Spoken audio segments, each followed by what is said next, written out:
بسم اللہ الرحمن الرحیم اور السلام علیکم۔ کل ہم نے بات کی تھی کہ عمران خان کے بارے میں معمہ ابھی تک حل نہیں ہو سکا۔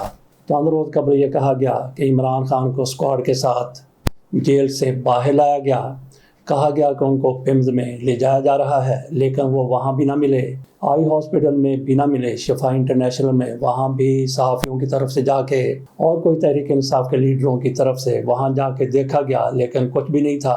واقفان حال کہتے ہیں کہ عمران خان کو جیل سے باہر لایا گیا، وہ اسکواڈ تھا، لیکن کہاں لے جایا گیا یہ معمہ تھا۔ تاہم کسی ہاسپٹل میں عمران خان کی موجودگی نہیں پائی گئی۔ کل پھر یہ اطلاع آئی ہے کہ عمران خان کو پیمز لے جایا گیا، جس کی تصدیق ہر سطح پر کر دی گئی ہے۔ بیرسٹر گوہر صاحب، جس طرح سے پہلے عمران خان کو یہ عمران خان کی آنکھ کا 5واں پروسیجر تھا۔ ہر پروسیجر کے موقع پر جب یہ پروسیجر مکمل ہو جاتا ہے، عمران خان کو جیل سے ہاسپٹل لے جایا جاتا ہے اور پھر ہاسپٹل سے جیل میں منتقل کر دیا جاتا ہے تو ایک ٹویٹ آتا ہے، ٹویٹ نہیں بلکہ ایک فون آتا ہے، کال آتی ہے بیرسٹر گوہر صاحب کو۔ ان کو بتایا جاتا ہے کہ عمران خان کو رات کو، عموماً عمران خان کو آدھی رات ہی کو ہاسپٹل لے جایا جاتا ہے، تو ان کو بیرسٹر صاحب کو کال آ جاتی ہے کہ عمران خان کو ہاسپٹل لے جایا گیا۔ عمران خان کے خاندان والے کہتے ہیں، عمران خان کے وکلا کہتے ہیں اور کئی دیگر حامی بھی کہتے ہیں کہ عمران خان کے بارے میں اگر ان کو ہاسپٹل لے جایا جانا ہے تو ان کی فیملی کو آگاہ کیا جانا چاہیے۔ فیملی سے مطلب ان کی بہنیں ہیں، ان کے دیگر خاندان کے لوگ ہیں۔ ویسے تو ان کی اہلیہ بھی ان کے ساتھ جیل ہی میں موجود ہیں، ان کو بتایا جاتا ہے یا نہیں بتایا جاتا، اس حوالے سے بھی خبریں سامنے آتی رہتی ہیں کہ ان کو کبھی بتا دیا جاتا ہے اور کبھی واپسی پر ان کو بتایا جاتا ہے۔ تاہم بیرسٹر گوہر کو بتا دیا جاتا ہے اور بیرسٹر گوہر نے اس مرتبہ بھی تصدیق کی ہے کہ عمران خان کو جیل سے باہر لایا گیا، ہاسپٹل پہنچایا گیا، پیمز میں ان کا 5واں پروسیجر کیا گیا اور اس کے بعد دوبارہ سے ان کو جیل منتقل کر دیا گیا۔ عمران خان کی آنکھ کی حالت کیسی، اس بارے میں کوئی چیز بھی باہر نہیں آ رہی۔ تاہم اس کو حوصلہ افزا کہا جا سکتا ہے کہ جس طرح سے عمران خان کے ساتھ ملاقات کسی کی نہیں ہو رہی، تاہم بشرا بی بی کے ساتھ ان کے خاندان والوں کی کبھی کبھی ملاقات کروا دی جاتی ہے اور وہ ملاقات اس بنا پر بند کر دی گئی تھی کہ ایک موقع پر ان کے خاندان کی طرف سے ملاقات کرنے والوں کی طرف سے کہا گیا کہ عمران خان کی آنکھ جس طرح سے پہلے تھی اس میں کوئی فرق نہیں پڑا۔ اس کے بعد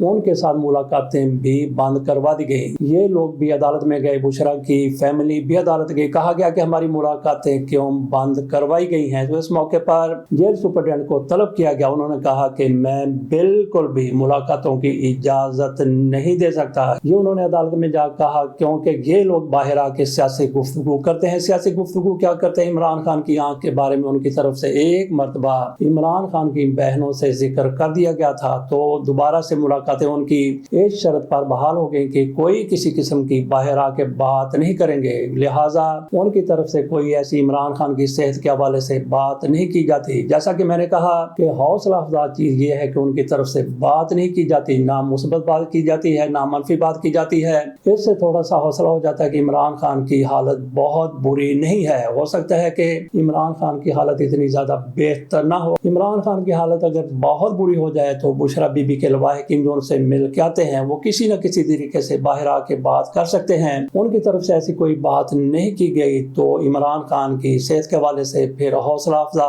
ہی امید رکھنی چاہیے۔ تو عمران خان کے ساتھ ملاقات آج پھر دن ہے، آج عمران خان کی بہنیں پھر جائیں گی، لیکن پہلے ہی سے سوچ لیا گیا ہے کہ ہماری ملاقات نہیں کروائی جائے گی۔ وہ ملاقات کے لیے نہیں جائیں گی بلکہ احتجاج کے لیے جائیں گی۔ ان کی طرف سے کہا گیا ہے کہ آج 10,000 لوگ وہاں پہ آ جائیں، کارکن آ جائیں، وہاں پہ احتجاج کیا جائے گا، وہاں پہ مظاہرہ کیا جائے گا۔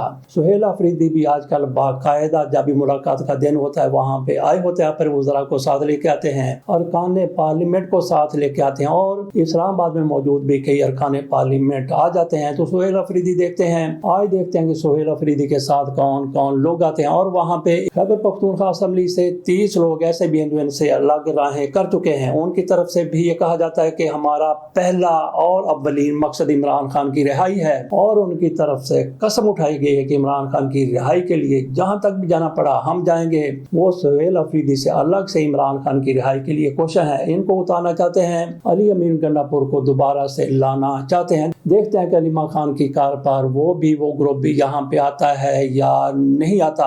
آج پھر جیل حکام کو ایک لسٹ دی گئی ہے، جیسا کہ روایت ہے بلکہ عدالت کا حکم ہے کہ سلمان اکرم راجہ 5 لوگوں کے نام دیا کریں گے ملاقات کے لیے۔ آج جو نام دیے گئے ہیں اس میں تو ایک بیرسٹر گوہر صاحب کا نام ہے اور دوسرے سلمان اکرم راجہ کا نام ہے، باقی 3 نام اور بھی ہیں، ان کے بارے میں کوئی نہیں جانتا کہ یہ کون ہے، ارکان پارلیمنٹ ہے، وکلا ہیں یا کیا ہیں۔ بہرحال یہ بڑے 2 مشہور لوگ آج ملاقات کے لیے وہاں پہ جائیں گے۔ ہو سکتا ہے کہ ملاقات کروا دی جائے، لیکن یہ بھی ہو سکتا ہے کہ جس طرح سے پہلے ان کی بھی ملاقات نہیں ہو رہی تھی آج بھی ان کی ملاقات نہ کروائی جائے۔ بہرحال تحریک انصاف کے لوگوں کی طرف سے دیکھتے ہیں کہ کتنے لوگ وہاں پہ آج جاتے ہیں۔ کشمیر کے حوالے سے بات کرنی ہے، اس کے ساتھ ساتھ ہم نے جو معاہدہ پاکستان کی طرف سے ایران اور امریکہ کے مابین کروایا گیا ہے اس پر بھی تھوڑی سی بات کر لیں گے۔ پہلے کشمیر چلتے ہیں۔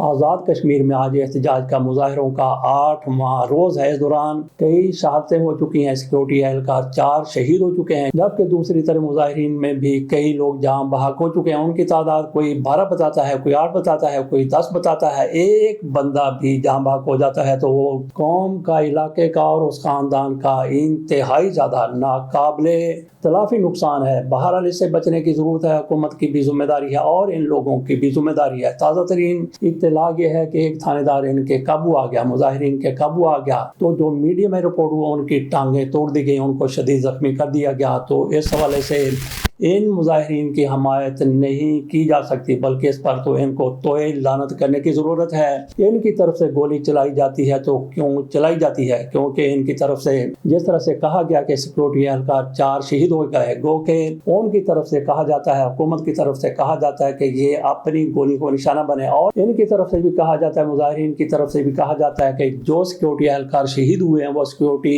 اہلکاروں کی فائرنگ ہی سے شہید ہوئے ہیں۔ بہرحال اس کی تائید نہیں کی جا سکتی کہ وہاں پہ مظاہرے ہوتے رہیں۔ تو پیپلز پارٹی کی وہاں پہ حکومت ہے، ان کی طرف سے پیپلز پارٹی کی طرف سے کہا کہ انتخابات کو تھوڑا مؤخر کرتے ہیں، لیکن پیپلز پارٹی نے کہا کہ جو ڈیٹ اناؤنس کر دی گئی ہے شاید وہ 29 یا 27 جولائی ہے، جو الیکشن کمیشن کی طرف سے ڈیٹ اناؤنس کی گئی ہے۔ مسلم لیگ نون کی طرف سے کہا گیا ہے کہ نہیں، ہرگز نہیں، اسی ڈیٹ پر کشمیر میں انتخابات ہوں گے۔ بہرحال یہ الگ ایشو ہے، ہم نے بات کی تھی کہ وہاں پہ کس طرح سے صورتحال بدتر سے بدترین ہوتی جا رہی ہے۔ وہاں پہ ایک امان اللہ صاحب ہے، سردار امان اللہ ان کا نام ہے، ان کی طرف سے جذباتی ہو کر کہا گیا کہ ہمارا جھنڈا الگ ہوگا، ہمارا پاسپورٹ الگ ہوگا، ہماری کرنسی الگ ہوگی، یہ کشمیر ہی خود مختار ہوگا۔ اس کی کسی طور بھی حمایت نہیں کی جا سکتی۔ نہ صرف یہ ہے کہ حمایت نہیں کی جا سکتی بلکہ ایسی سوچ کی شدید مذمت کی ضرورت ہے۔ آج ان کی طرف سے ایسا ہی ایک اور بیان دیا گیا، انہوں نے کہا کہ ہمارے تک راشن پہنچنے نہیں دیا جا رہا، ٹرکوں کو روک دیا گیا ہے۔ انہوں نے کہا کہ ہمیں پتا ہے کہ کہاں سے ہم یہ چیزیں منگوا سکتے ہیں، تو ایسی سوچ کی بھی حمایت نہیں کی جا سکتی۔ آپ نے جو کچھ بھی منگوانا ہے، جو کچھ بھی لینا ہے، پاکستان سے لینا ہے، پاکستان کے ساتھ آپ ہیں تو آپ کی بقا ہے،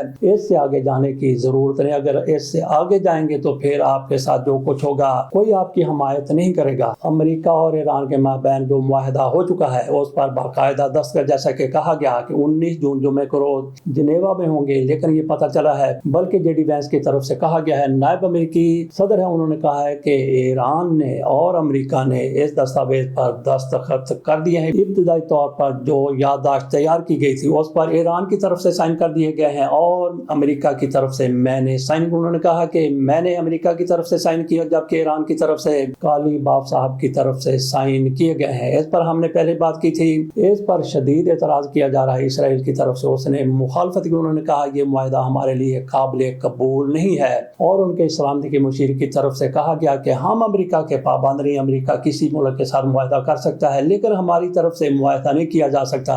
بہرحال یہ ان کی طرف سے دکھایا جانے والا غصہ ہے، تو امریکہ کی طرف جب کہہ دیا جائے گا، امریکہ ان کو کنٹرول کر لے گا، جب امریکہ ان کی طرف سے ان کو اسلحہ فراہم کرتا ہے، ان کو پیسے دیتا ہے، ان کی ہر ضرورت کو پوری کرتا ہے، تو پھر ان کی بات تو ان کو ماننی ہی پڑے گی۔